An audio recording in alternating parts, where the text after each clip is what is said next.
जय श्री सीताराम जी की। काकभूषणी जी कहते हैं, हे गुरु जी, जैसे ही मुनि ने मुझे आशीर्वाद दिया, वो आशीर्वाद सुनकर आकाश से गंभीर ब्रह्मवाणी हुई। हे ज्ञानी मुनि, तुम्हारा वचन ऐसा ही हो। यह कर्म मन और वाणी से मेरा भगत है। आकाशवाणी सुनकर मुझे बड़ा ही हर्ष हुआ। मैं प्रेम में मगन हो गया और मेरा सब संदेह जाता रहा। तब विनती करके मुनि की आज्ञा पाकर उनके चरणों में बारंबार सिर निवाया। मैं हर्षपूर्वक अपने इस आश्रम में वापस लौट आया। प्रभु के प्रसाद से मैंने दुर्लभ वर पाया था।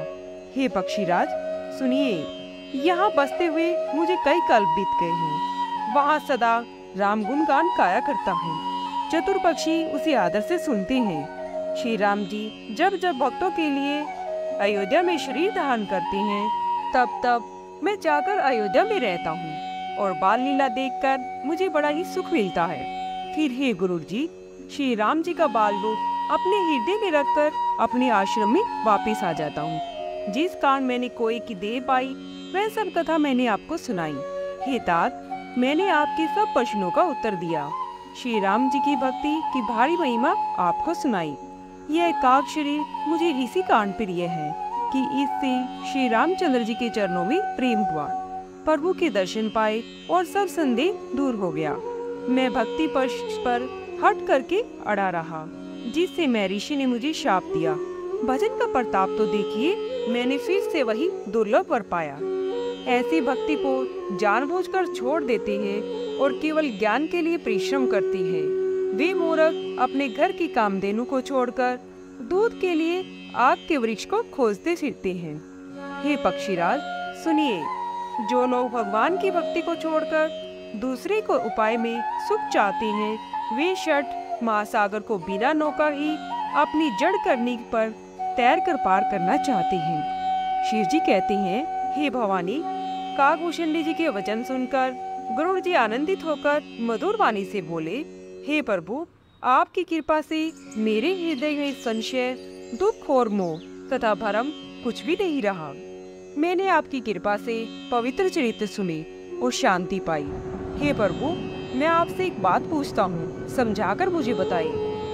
संत मुनि वेद और पुराणों का कथन है कि ज्ञान के बराबर कुछ दुर्लभ नहीं है।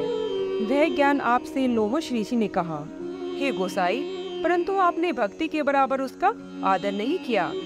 हे दयानिधि प्रभु, ज्ञान और भक्ति में कितना अंतर है, सो सब मुझसे कहिए। गुरु जी के वचन सुनकर सुख मानकर सुजान काकभूषणी जी बोले, ज्ञान और भक्ति में कुछ भेद नहीं है, दोनों ही संसार जनित दुख को हर लेते हैं। हे तात, इनमें मुनीश्वर कुछ अंतर बतलाते हैं। हे पक्षी श्रेष्ठ, इसे सावधान होकर सुनिए। माया और भक्ति ये दोनों स्त्री जाति हैं, ये सब कोई जानते हैं। फिर भक्ति तो रघुवीर जी को प्यारी लगती है और माया बेचारी तो निश्चय ही नाचने वाली है। श्री रामचंद्र जी भक्ति के विशेष अनुकूल हैं। इस कारण भक्ति से माया बहुत डरती है। उपमा रहित और उपाधि रहित राम भक्ति जिनके हृदय में सदैव बिना बाधा के वास करती है, उसे देखकर माया लज्जित हो जाती है। अपनी प्रभुता उस पर कुछ नहीं कर सकती। ऐसा विचार कर ही जो विज्ञानी मुनि है, वे सब गुणों की खान भक्ति को ही मांगते हैं। रघुनाथ जी के इस गूढ़ मर्म की कोई नहीं जान पाता।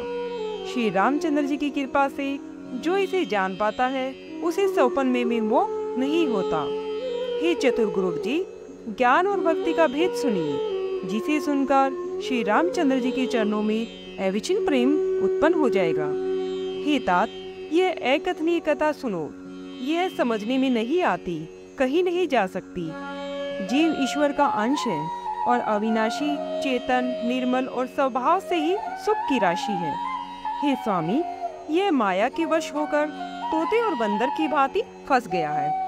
ऐसे जड़ और चेतन में गांठ पड़ गई। यद्यपि वह मिथ्या है, तथापि उसके छूटने में कठिनाई है। तभी से यह जीव संसारी हो गया है। न तो गांठ छूटती है, न ही सुख मिलता है। वेद और पुराणों ने बहुत से उपाय कहे हैं, परंतु वह गांठ नहीं छूटती, अधिक से अधिक और उलझती चलती है। जीव के हृदय में अज्ञान रूपी अंधकार विशेष रूप से छा गया है। इससे यह गांठ दिखाई नहीं पड़ती। फिर छूटे तो कैसे छूटे? जब कोई ईश्वर ऐसा संयोग करे तभी कदाचित ही वह छूट पाती है।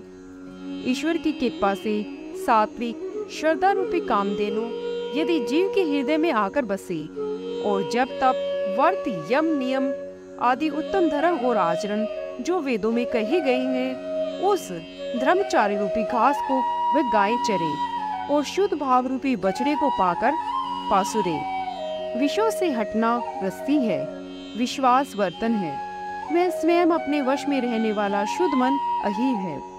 हे भाई, ऐसे परम धर्म रूपी दूध को दुहे और फिर निष्काम भावना रूपी अग्नि से उसे उठावे, तब संतोष और क्षमा रूपी वायु से उसे ठंडा करे और संयम और धैर्य रूपी जामन देकर उसे जमावे। फिर प्रसन्नता रूपी मटके में विचार रूपी मथनी को दम रूपी खंभे में अटकाकर सत्य और मीठी वाणी रूपी डोरी लगाकर उसे मथे और निर्मल और अत्यंत पवित्र वैराग्य रूपी मक्खन उसे निकाल ले। फिर योग रूपी अग्नि प्रकट करके अच्छे बुरे कर्म रूपी धन ईंधन लगा दे। ममता रूपी बस जाए तो उसे शुद्ध ज्ञान रूपी घी को बुद्धि से शीतल करे। तब विज्ञान का निरूपण करने वाली बुद्धि रूपी शुद्ध घी को पाकर चित्त रूपी दीपक में भरकर समदृष्टि रूपी समता की दीवट बनाकर उस पर धरे। फिर तीनों अवस्थाएं जागृति, सौपन, सृष्टि और तीनों गुण सत्व, रज, तम रूपी कपास से तुरीय अवस्था रूपी रुई को निकालकर भली भांति संभाल कर उसकी कड़ी बत्ती बनावे। इस भांति तेजपुंज विज्ञान में दीपक को जलाए, जिससे पास जाते ही मद आदि सब पतंगे जलकर भस्म हो जाएंगे।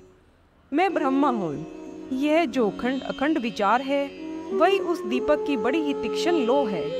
तब आत्म अनुभव के सुख का सुंदर प्रकाश फैलता है, जो संसार के कारण रूप भेद और भ्रम का नाश कर देता है और महाबली अविद्या के परिवार मोह आदि का घोर अंधकार दूर हो जाता है। तब वही विज्ञान को निरूपण करने वाली बुद्धि उजाला पाकर हृदय रूपी घर में बैठकर उस जड़ चेतन की गांठ को खोलती है। यह बुद्धि उस गांठ को खोल सके तब यह जीव कृतार्थ हो जाएगा। हे पक्षीराज, गांठ को खोलते हुए जानकर माया अनेक बाधाएं करती है। जय श्री सीताराम जी की।